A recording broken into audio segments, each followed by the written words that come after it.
세상의 모든 지식 언더스탠딩. 네, 이번에는 좀 그래도 반가운 희망적인 소식. 출산율이 올라가고 있답니다. 우리나라 출산율이 우리나라 출산율이. 요즘 그럴 리가 없다는 생각도 들긴 하는데. 태어나는 신생 아들의 숫자가 네. 바닥 찍고 올라가고 있어요. 매년이 아니라 매달 계속 줄어들다가 이번 달에는 우리나라에 아기가 몇 명 태어났어요. 예. 그런데 그게 지난달 또는 1년 전 이번 달보다 늘었네? 있다. 웬일이야? 이게 무슨 일인지 백종훈 기자님이 좀 취재해 오셨습니다. 네. 어서 오십시오. 네, 안녕하세요. 네, 엄청 좋은 일인가요? 예, 일단 대한민국의 아기 울음소리가 들리기 시작했다. 예. 일단 객관적인 수치로 한번 슬라이드 잠깐 봐주시면 그렇게 오래되지는 않았습니다. 일단 7월부터 4개월 연속 그러니까 신생아 수가 월 실생아 수가 2만 명을 넘었고요. 작년에는 뭐 2만 명이 안 됐죠. 월 출생아 수. 그런데 이렇게 늘고 있고 7, 8, 90. 네. 그러면 7, 8, 90만 좋아진 거 아니냐라고 할 수 있는데 1월부터 10월까지 누적으로 왜냐하면 통계가 2개월 늦으니까요. 예. 누적으로 봐도 지난해에 비해서 13.4% 늘었습니다. 7, 8, 90의 효과겠죠. 예, 효과입니다. 오. 그래서 10월이 뭐 흔히 말하는 조금 많이 늘은 달이었고요. 예. 원래 인구란 게 상고하저라고 해요. 그래서 원래는 좀 하반기로 갈수록 떨어지는데 예. 이번에는 지금 10월에도 늘었고요. 보면은 115개월 만에 전국 시도에서 월 출생으로는 다 늘었습니다. 전년 동기에 비해서. 그래서 이거 늘은 걸로 봐야 돼라고 지금 하고 있고 통계청 인구통계 담당자 설명을 좀 들어봤는데 네. 월 2만 명대 출생 4개월 연속 예사롭지 않다. 그리고 모든 시도에서 10월 전년 동기 대비 출생이 플러스로 돌아섰다 이런 걸 볼 때 일시적인 것은 아닐 수 있다 이렇게 멘트를 하고 있고요. 19,999명 태어나다가 2만 1명 태어난 거는 아니잖아요. 그건 아닙니다. 그죠? 앞에 2자가 붙었으니까 기분 좋긴 하지만 예. 1년 전에 비해서 대략 몇 퍼센트 정도 늘어난 거예요? 1년 전에 비해서 뭐 아주 대략으로는 한 2% 정도 2%? 2% 정도 늘어난 거니까 그래도 꽤 의미는 있죠. 예, 의미는 계속 있습니다. 줄고 있었는데. 예. 그래서 누적으로 그렇게 됐고 통계청에서 이것만 쳐다보면서 그런 건 아니고 예. 저출산 고령사회위원회 부위원장도 이렇게 인구 비상대책회의 얼마 안 됐어요. 27일 날 열렸는데 이런 통계를 같이 볼 테니까 올해 합계 출산율이 지금 예상치를 좀 넘을 것 같다. 원래는 0.72였잖아요. 작년에. 예. 그래서 0.6대로 지금 떨어지는 거 아니냐는 게 올해 정부 예상이었는데 오히려 0.74로 늘 것 같다. 연말까지 하면. 그래서 좀 저출산 추세 반전을 위한 어떤 계기가 되는 거 아니냐라고 조심스럽게 얘기를 하고 있습니다. 뭔가 이게 추세가 바뀐 거라고 보면 되는지 그게 중요하죠. 아니면 작년이 특히 뭐 안 좋아서 뭐 어떤 그냥 기저효과인지. 통계적 뭐 베이스 이펙트라든가 혹은 뭐 어떤 이런 노이즈 때문에 생긴 일시적 현상인지 이걸 구별하고 싶은데. 네, 그런 그게 생각이 중요하죠. 저도 들고요. 9년 가까이 연간 출생 수가 줄어들고 있었기 때문에 그런 생각 하실 수 있고요. 예. 근데 이제 전문가들이나 꼭 정부 관계자 아니더라도 인구 학자들도 조금 요번에 약간 좀 다른데라고 하는 게 슬라이드 잠깐 보시면 1000명당 혼인하는 사람 수를 조혼인율이라고 합니다. 예. 근데 조가 일조 뭐 일찍 결혼한다 그 뜻이 아니고 대략 조자라서 전체 인구 대비 1000명당 결혼하는 사람 수 조혼인율이라고 그냥 하는데 혼인율이랑 같은 말이군요. 예. 뭐 요거 이상한 말을 보면은 만들었어. 지금 한 2년 전부터 조혼인율이 반등하고 있습니다. 그래서 일단 최근 2년간 혼인이 늘었다는 점을 주목하고 있는데 일단 혼인이 늘었군요. 네. 이거는 뭐 꼭 정부 관계자는 또 좋게 말할 수도 있으니까 예. 이상림 서울대 인구정책센터 연구위원이 이거는 혼인이 늘고 있는 거는 뚜렷하다. 라고 그래서 보통 자녀를 혼인하고 2년에서 2년 6개월 사이에 낳는다고 하거든요. 평균적으로. 예. 그래서 그 효과가 이제 쭉 나고 있다라고 보는 거고요. 저 혼인율이라는 건 인구 전체 1000명 중에 혼인을 몇 쌍이나 하냐. 네. 그거죠. 네, 그렇습니다. 근데 그건 그러니까 우리가 기다리고 있는 현상은 네. 30대 아니면 20, 40대 결혼 정년기의 커플들 중에 커플들이 1000커플이 있으면 예전에 비해서 더 결혼을 많이 하거나 애를 많이 낳는다. 예. 이런 현상이 이었기를 바라고 있는데 지금. 예.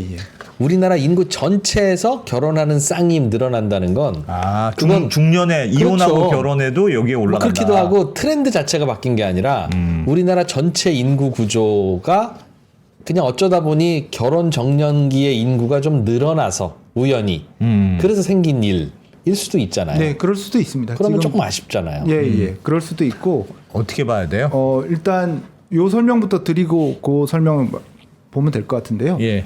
일단 30세 초중반의 결혼 정년기 인구 자체가 지금 약간 많은 시즌입니다. 그게 이유가 있는데 예. 1990년대에 애가 많이 태어났어요. 돌아보면 여기 90년대? 슬라이드 보시면 여기 보시면 알 수 있을 것 같은데 지금 91년생이 33살이잖아요. 예. 예. 그들이 태어났을 때가 요 1991년 아. 요때가 이게 연간 출생 수입니다. 물론 쭉 저때 잠깐 떨어지고 있죠. 올라갔었구나 아이들이. 예, 여기 88 올림픽을 기점으로 잠깐 빡 반등해가지고 예. 90년대에 우리 출생이 많이 느는 약간의 호황기가 있었습니다. 저 빨간색 그래프가 평소보다 더 많이 태어난 아이들 네, 이를 표시한 거죠. 총수입니다. 총수인데 네, 연간 총수도 총수인데 어쨌든 한번 뛰었다는 한번 거죠. 뛰었죠. 예, 그래서 쟤네들이 이번 요즘 결혼한다. 예. 얘네가 옛날- 30대가 됐어. 30대가 됐구나. 쟤네- 30대가 됐죠 죄송합니다. 벌써. 예, 그래서 이들이 결혼하는 게 있기 때문에 예. 조혼인율과 더불어 살펴보면 조혼율이 오르는데 이들이 많이 계산상 영향을 주는 거고. 그 봐요, 내 말이 맞지. 그러니까 우리나라 전체 인구에서 결혼을 할 만한 30대의 인구의 비율이 그냥 늘어났다. 그래서 그런 것이다. 예, 예. 근데 지금 다시 인구 그래프를 보여주시면 저 30대가 앞으로 그 이후에도 계속 늘어나는 게 아니라 다시 줄잖아요. 예. 그렇습니다. 다시 파란 그래프들이 줄어들잖아요. 네. 그러니 뭐 그럼 다시 또 그냥 신생아는 다시 줄겠네. 예. 그러니까 지금 이렇게 볼 수도 있네요. 2% 지적처럼 요 반등의 어떤 기반이 되는 모수로 볼 수 있는 이 부모 결혼 정년기의 남녀가 예.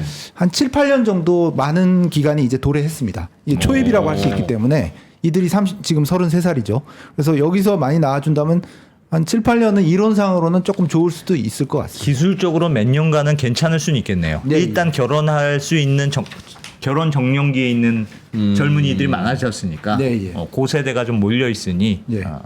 그건 그럴 수 있겠네. 근데 저는 이제 궁금한 게 어. 태어나는 아이가 결혼하는 쌍도 늘어나고 당연히 태어나는 아이도 많아지고. 근데 그 일단 이유는 뭐야?라고 하니까 그때 결혼할 많이 만한 태어났어요. 30대 인구가 많아졌어요라고 하면 어찌 보면 너무 자연스러운 인과관계잖아요. 네. 근데 우리는 궁금한 건 우연히 91년부터 92, 93, 94 요때 많이 태어났던 30 아이들 이제 30대가 된 그들이 그냥 결혼 정년기, 출산 정년기가 돼서 낳고 있는 건지 아니면 그분들이 늘어났기도 했지만 5년 전에 30대에 비해서 그 요즘 많아진 30대가 애를 더 낳고 있는 건지. 네. 만약 후자라면 굿뉴스. 전자라면 봄이 왔다가 다시 여름 되고 가을 되고 겨울 그렇죠. 되는 거지. 뭐 그게 뭐 여름이 더운 게 당연하지. 뭐 그런 그러니까 이게 온난화 현상인지 아니면 여름 왔다는 건지 그게 궁금하다는 네. 거죠. 그거는 아직 통계학적으로 완전히 단정적으로 이것만 예. 연구한 학자들도 단정적으로 말할 수는 없다고 하고요. 예. 다만 이제 설문조사 같은 결혼에 대한 긍정적 뷰가 있느냐 예. 그리고 자녀를 가질 계획이 있느냐를 여러 뭐 공적 기관도 있고 사설 기관에서도 있고 조사를 하는데 저출산 고령사회위원회에서 조사한 게 9월 말에 한 게 있는데 거기서 뭐 결혼할 의향은 뭐 한 5% 정도 30대가 예. 좀 긍정적으로 발언을 한 걸로 조사가 되고 2,000명 이상 조사를 한 게 있는데 예. 그리고 자녀를 가질 계획이 있느냐도 뭐 한 8% 정도 늘어난 게 있습니다. 야. 다만 그건 저출산 고령사회위원회가 원래 그걸 하는 기관이기 때문에 그게 객관적일까라고 담보할 수는 없어가지고 제가 단정적으로 할 그걸 수는 없으나. 인용하진 않았는데요. 그래서 2% 말씀처럼 그냥 구조가 이렇게 돼서 반복되는 거면 좀 김은 셀 수 있습니다. 근데 예. 지금 혼인에 대한 출산에 대한 어떤 긍정적인 설문도 조금 나오고 있어서 앞으로는 좀 봐야 되지 않겠느냐라는 게 인구학자들이 뭐 흔한 말로 지금 올해 늘어난 거는 확실한 데이터인데도 이렇게 예. 연구 논문까지는 아직 정리를 못했어요. 이게 이건가 그건가를 아직 뉴스 정도 차원이지 논문으로 정리할 정도는 아직 안 된 것 같고요. 그래서 논문은 찾지 못했습니다. 그런데 조금 흥미로운 점은 91년생 그러니까 90년대생이 왜 이렇게 많았지라는 것부터 한번 점검은 해봐야 될 것 그러니까 같아요. 그때는 그러면 왜 늘었냐? 예, 그게 밭이 되는 거니까 모수가 예. 되는 거니까 슬라이드 잠깐 보시면 옛날 신문을 가져와 봤는데 1988년 5월 26일자 중앙일보 기사인데 예. 주택 200만 가구 건설 뭐 그러면서 노태우 정부의 신도시 일기 신도시 정책에 대한 기사가 나와 있습니다. 예. 그리고 이게 1년 후에 조선일보 89년 4월 28일 신문 기사인데 이제 막 착공한다 뭐 그러면서 지금 막 하는 기사들을 가져와 봤는데 예. 뭐 많은 세월이 느껴지지만 이때 주택 가격을 안정시키려고 이렇게 대량의 공급 주택을 했고 예. 슬라이드 보시면 실제로 88년에 발표하고 실제로 착공해서 주택이 공급되기 시작하니까 KB 아파트 매매 가격 지수인데 86년부터 쭉 있는데 이렇게 평평하게 주택 가격이 비교적 안정되는 것을 볼 수 있거든요. 그래서 이때 아까도 돌아가면 1990년대생이 많이 태어났다고 했잖아요. 예. 요게 이 주택 가격 안정하고 좀 상관관계가 있는 게 아니냐라는 게 2%가 시사저널에 기고한 기고 실론에 나오는 가설입니다. 2%가 했다니까 갑자기 믿음이 안 가긴 합니다만. 네, 그래서 저도 전문가한테 물어봤어요. 이런 예. 가설 어떠냐라고 했더니 국토연구원의 조성철 산업입지연구센터장이 결론만 말하면 굉장히 설득력 있는 가설이다라고. 매우 통찰력 있다고 하지 않으시던가요? 네, 그렇게까지는 아니고 설득력이 있다라고 그럴 했는데 수는 있을 것 같아요. 네, 그냥. 자기가 연구한 거하고 부합한다라는 거예요. 아니 상식적으로 집값이 좀 안정돼 있으면 그럴 것 아이를 같죠. 키우는 거 결혼이나 아이를 키우는 거에 대한 부담감이 좀 덜할 수는 있을 것 같습니다. 예, 예. 근데 그게 그거를 뭐 결정적인 느낌으로 할 변수는 수는 아니더라도. 없으니까 조성철 국토연구원 센터장이 이제 연구한 게 있는 자기 연구한 걸 바탕으로 보니까 설득력이 있다라는 건데 조성철 센터장의 연구는 이거예요. 수도권에서 아파트 전세 가격이 10% 오르면 합계 출산율은 0.01명 감소한다. 뭐 반대로 내리면 이제 올라간다. 뭐 그런 연구가 되겠고 이거는 예. 실제 데이터로 다 상관관계를 추적해서 고정 효과 모형으로 분석한 거라고 하니까 믿어봐야 될 것 같고요. 조성철 센터장하고 얘기를 해봤는데 이런 자기 연구로 볼 때도 실제 수치를 확인해 볼 수 있었기 때문에 네. 2%가 아까 기고를 통해서 세운 가설 1990년대부터 1997년 사이에 주택 200만 호 건설이 그때 어떤 연간 70만 명대의 출생자 수 증가세에 영향을 충분히 줬을 수 있을 것 같다. 예. 타당한 가설 같다. 조성철 센터장님 훌륭한 분이네요. 네, 얘기를 들을 수가 있었습니다. 그래서 2% 주목하겠습니다. 말만 앞으로 무조건 그냥 주목하겠습니다. 옮겨온 건 아니고 예. 연구를 해본 연구자도 그 가설은 굉장히 괜찮은 그렇듯하다. 가설인 것 같다라고 얘기를 하고 있습니다. 그러면 그러니까 지금 우리가 쭉 들어보니까 90년대생이 그때 많이 태어났고 그러니까 이른바 많이 물을 부을 수 있는 상황이 된 거잖아요. 네, 예. 결혼과 출산에 네. 효율은 많이 떨어졌지만 어쨌든 물을 많이 부으니까 결과가 좀 나오는 거 아닙니까? 예, 예. 좀 표현이 천박하긴 합니다만. 그렇지. 네. 그런 셈인데 그때는 물을 많이 부을 수 있는 게 주택가 뭐 여러 가지 영향이 있겠습니다만 주택 가격이 안정되는 게 효과가 있었어요. 네. 그러면 지금 그 세대가 결혼해서 아이를 많이 낳으면 지금도 주택 가격이 좀 유지가 돼야 평탄화돼야 그 분들이 또 아이도 많이 낳고 요즘 참 살만하네 하면서 아이도 많이 낳고 그럴 거 아닙니까? 지금 안승찬 기자가 얘기한 게 되게 중요한 얘기예요. 네. 그런데 지금 부동산 가격은 과연 그렇느냐? 네. 지금은 사실은 안정된 상태는 아니죠. 예. 그리고 왜 안정되지 않았나 다시 한번 아까 그 예. 주택 공급 그래프 한번 보여주세요. 주택 공급 그래프. 주택 공급 봐요. 1900 가격 지수 1990년부터 가격 지수 1998년 사이에 예. 저 때에 진짜 많이 공급됐어요. 주택 200만 호 건설을 공약으로 내세우고 200만 호를 더 지었다고요. 저 때 집값이 오히려 내려갔습니다. 네. 많은 분들은 통화량과 주택 가격은 비례해라고 주장하지만 저 기간 동안 통화량이 7배 늘었어요. 7배. 통화량이 단군 이래로 그렇게 많이 늘어난 시즌이 없다고요. 그런데 주택 가격은 주택 안정되다. 가격이 저렇게 개마고원처럼 평탄해지는 건 이게 무슨 효과겠습니까? 군사정부 효과겠어요? 애프터 올림픽 효과겠어요? 오로지 공급이죠, 공급. 그러니까 우리 그 주택의 역사상 주택 가격을 잡는 방법은 공급 말고는 없다. 공급 말고는 없다. 저렇게 공급이 되니까 수요도 죽는 거예요. 투기 수요가 왜 사라져요? 야, 집값이 안 오르겠다. 야. 공급을 저렇게 해야 되니 예. 쓱 빠지는 거지. 저 때는 초기 수요를 진짜 저거 말고 어떻게 잡습니까? 부동산 가격 시장이 완전 태평성대였군요. 당시에는 노태우, 김영삼 요 정부 시대 때. 네. 그래서 그때 이제 많이 공급하다 보니까 그랬다는 설도 있고 조금 그냥 아주 보충으로 말씀드리면 그때 예. 고도 성장기. 그러니까 예. 80년대, 88년 서울올림픽하고 90년대 이렇게 살만해지니까 아기가 많이 좀 생겼다라는 가설도 있고요. 예. 또 90년대에 산하 제한이 사실상 폐지가 됐습니다. 그래서 그것도 약간 영향을 주지 않았냐라는 가설도 있고 가설은 예. 여러 가지가 있는데 설득력 있는 가설은 이제 2%가 말한 주택 공급, 부동산 가격의 가격? 안정 그리고 그런 것들이 설득력 있는 가설이다. 그리고 안 대표 말씀처럼 그러면 이렇게 우리가 이런 식으로 배웠다면 여기도 빨리 주택 가격을 안정시키는 게 뭐 맞습니다. 어떤 그렇다면 그 가설이 맞다면 지금 어쨌든 모수는 어쨌든 늘어났으니 결혼할 정년기에 있는 사람들의 인구 숫자는 늘어났으니 주택 가격만 안정이 되면 다시 결혼해서 아이를 낳을 가능성이 딱 있는 그런 호기로운 시기가 됐군요. 지금이. 예. 그래서 아까도 2% 가설도 그렇고 국토연구원 조성철 센터장 논문도 그렇고 하여튼 전세 가격을 안정시키고 매매 가격을 안정시키는 게 학교 출산율 반등 내진 상승에 좀 필요하지 않나라는 생각이 들고요. 그 다음에 하여튼 결론적으로 예. 그럼 이 약간의 반등세가 이어질 거냐 이어질 멈출 거냐 아니면 이러다가 약간 그냥 개걸음하다가 주저앉을 거냐라는 거에 대해서 네. 학계에서는 약간 의견은 살짝 갈립니다. 그래서 뭐 일단 출생 감소는 멈출 것 같다. 뭐 매우 팍 오를 것 같다라는 의미는 아니지만 예. 신중한 긍정론은 일단 근거는 아까 2년여 전부터 조혼인율이 꾸준히 상승한다. 4 예.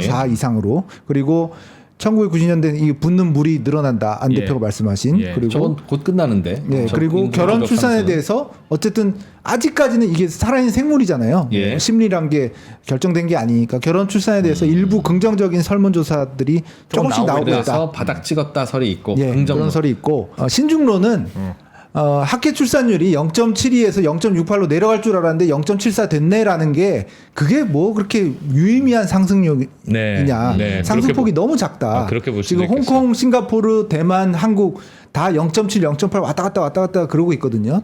동남아 국가들. 그래서 그 합계 출산율 상승은 너무 미미하다라는 그런 주장이 있고 주거 지원 효과가 안 대표 말씀대로 좀 아직 작동을 안 하고 있다. 예. 뭐 특공 같은 거 있다고는 하지만 제한적이다라고 하는 거고 자녀 양육에 대한 사회적 압박 비용이라는 그런 이론도 있는데 예. 정재현 서울여대 교수의 이론인데 출산 양육엔 기본적으로 뭐 집 사고 뭐 학교 보내고 그런 돈도 있지만 사교육비 같은 사회적 압박 비용이 있다. 그리고 예. 뭐 흔한 말로 우리 애 기죽지 않기 위해서 1년에 한 번은 해외여행 같이 가야 되고 뭐 그런 여러 가지 사회적 압박 비용, 체면치레 비용 이런 것들이 너무나 부담이다. 그래서 출산 양육의 드라마틱한 반전은 좀 어려울 수도 있을 것 쉽지는 않을 것 같다. 같다라는 게 정재훈 교수 의견이고요. 이태열 서민연구위원도 리포트를 냈는데 요거는 이제 2% 지적인 것 같습니다. 1990년대생이 결혼 정년기를 맞아서 지금 반등을 살짝 하는데 요게 2001년생이 되면 다시 모수가 급감해요. 아까 요 그래프 보시면 되는데 예.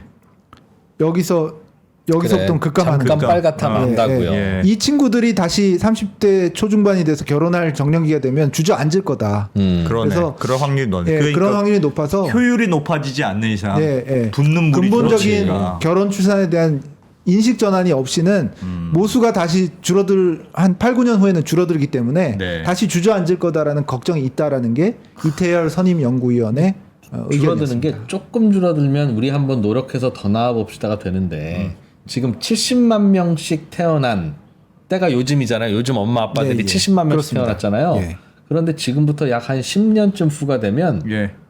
40몇만 명이 태어난 엄마 네, 아빠들이에요. 요 구간이죠. 그러니까 뭐 거의 그냥 그러니까 반토막이 돼 버리는 두 배로 애를 더 낳아야 출산율이 유지가 되니까. 아기가 살짝 반등하는 거예요. 예. 근데 뭐 한 10년 차이인데 갑자기 더블을 낳을 리가 있습니까? 트렌드가 그런데. 야, 저도 이게 쉽지는 않아 보이네요. 그러니까 저출산, 뭐 신생아 숫자 감소, 인구 절벽 이건 아직 우린 구경도 못했다 사실은. 지금부터 한 5년 후부터 펼쳐질 일이 진짜 저출산의 예고편이다. 그러니까 네. 그러네요. 네. 그런 거네요. 지금 반짝 올라갔을 가능성이 구조만으로 있네. 보면. 네. 그런데 근데 이제 큰일입니다. 최근에 부동산 업계에서도요. 네. 요 30대 인구가 한 6, 7년 어치 정도가 앞으로 계속 늘잖아요. 이 거기에서도 화제예요.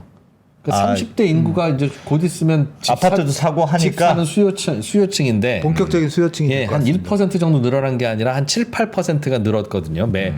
그 지난 5년에 비해서 요 5년 덩어리들은. 네. 그러니 그분들의 주택 수요도 물론 이제 그 덩어리 끝나고 나면 적기는 하지만 이분들이 갑자기 아파트 사겠다 그러면 그 공급은 없잖아요. 또 네. 부족하잖아요. 그래서 야 저게 또 집값 올리는 거 아니야? 하는 걱정하는 분들도 있고. 요즘 그런 게 있다는 거예요. 아까 전에도 무슨 눈에 보이지 않는 그런 압박 비용이 있다고 하셨는데 네. 요즘 트렌드가 그렇다는 거예요. 뭘 잘하지 않으면 안 하려고 하는.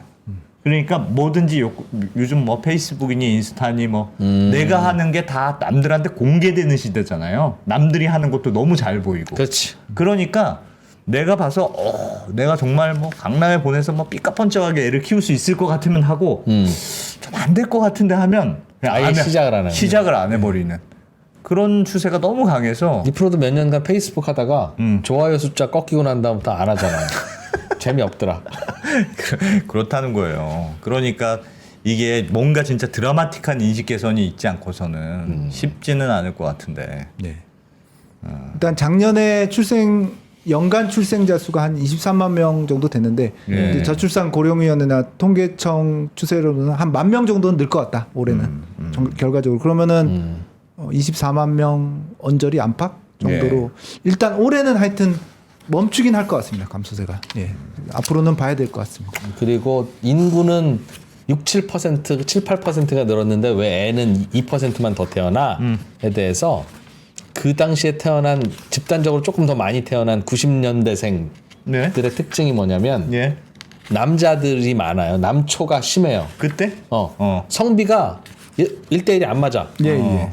그래서 그때 태어난 많은 분들이 우리는 진짜 열심히 결혼해볼까 하더라도 여성이 안 돼. 부족해. 여성이 부족해. 그때가 뭐 저 하나씩만 낳으면서 아들만 낳자 뭐 이런 그 분위기가 강했던 시기여서 예. 성비 자료도 제가 참고로 들고는 왔는데요. 야, 네. 이 백종원 기자의 꼼꼼한 야. 취재를 봐. 슬라이드 보시면 와, 지금 던지면 나오는구나. 던지면 지금 나오- 말씀하신 2%가 말씀하신 구간 예. 1990년대 초반부터 97년 사이 여기가 성비란 게 여아 100명당 남아 수잖아요. 네. 지금 116을 한번 찍은 적이 있고 쭉 비정상으로 가다가 107이면 정상 수치라고 보거든요. 네. 그래서 105 정도면 평균이라고 하고 이게 초록색이 정상인데 네. 요 지금 2%가 지적한 구간 그 인구가 많은 70만 명대 출생이 나오던 구간에 단군일의 성비가 가장 왜곡됐던 시기네요. 왜곡됐습니다. 예. 야, 저기 세대는 진짜 결혼하기도 힘들겠다, 남자들은. 봐봐, 저 세대는 결혼하기도 힘들죠. 집 사기도 힘들죠. 힘들지. 와, 진짜 여기 이 와중에서 저기 남자들은. 결혼해서 집 사는 사람들 진짜 대단한 거네. 어마어마한 경쟁을 뚫고 올라간 거구만. 그래서 저 계층에서는 예. 결혼을 하든 집을 사든 둘 중에 하나만 선택할 수 있도록 규제를 해야 된다. 와, 쉽지 않군요. 90년대생들도. 네, 90년대생 그 비정상적인 성비는 아무래도 뭐 낙태 때문이 아닌가라는 그랬겠죠. 추정은 되고 그랬겠죠. 있습니다. 예, 저 너무 저기 비정상적이기 지금 남아서 때문에. 예. 그래서 인구는 꽤 늘었는데도 아이들 숫자는 그렇게는 많이 안 늘고 있다고 저는 생각합니다. 네. 90년대생이 온다. 그런 책도 있었는데. 오기는 온다. 90년대생들이 남자만 아이와 함께 온다. 남자만 온다. 알겠습니다. 그런 야, 조금 약간 희망을 가지려다가 뒤로 갈수록 자꾸 회의적이 되네. 근데 봐요. 근데 그럼 이거 뭔가 이제 근본적인 대책이 있어야 되겠습니다. 과연 근본적인 변화가 있을까요? 우리는 이렇게 얘기하지만 예. 그게 말이 쉽지 근본적인 변화가 있겠습니까? 없지. 그럴 리가 없지. 예. 지금부터 10년 후에는 아이들 숫자가 훨씬 더 줄어서 즉 30대 부부들 숫자가 훨씬 더 줄어서 네. 그분들은 지금 30대보다 2배로 아이를 더 낳아야 우리의 신생아 숫자가 조금 반등한다고요. 그럴 리가 있냐고요. 그러니까 이제 거의 이제 지금만큼도 안 태어나는 거예요. 맞아. 그럼 어떡하죠? 그냥 걱정하다 말 게 아니라 그래서 지금의 50대, 지금의 60대, 네. 지금의 70대, 뭐 지금의 40대도 앞으로 50대 되겠죠. 네. 좀 더 젊은이들처럼 살아야 된다. 이 땅의 젊은이가 줄어들기 때문에 네. 미안하지만 젊은이 아닌 저희 같은 세대들이 좀 더 촐싹거리고 경박스럽게 살아야 된다. 그렇다고 아이가 더 늘어난 건 아니잖아요. 아니 아이는 안 늘어나지만 우리가 아이가 왜 좋아? 촐싹거리고 경박스러우니까 애가 귀여운 거거든. 인구의 일정 부분은 경박스러워야 되거든요. 예. 그 역할을 우리가 할 수밖에 없다. 2%가 왜 이렇게 경박하겠습니까? 다 깊은 생각이 있는 겁니다. 채팅창에 아까 전에 어떤 분이 정관 수술을 막 추천했던 그런 시기도 있었는데 정관 수술하면 민방위 훈련 빼주고 막 그런 시기가 있었어요. 아무튼 출생 살짝 반등하고 있어서 어쩔지 좀 봐야 되겠다. 그런 얘기인 것 같네요. 백종원 기자님 잘 들었습니다. 네, 고맙습니다.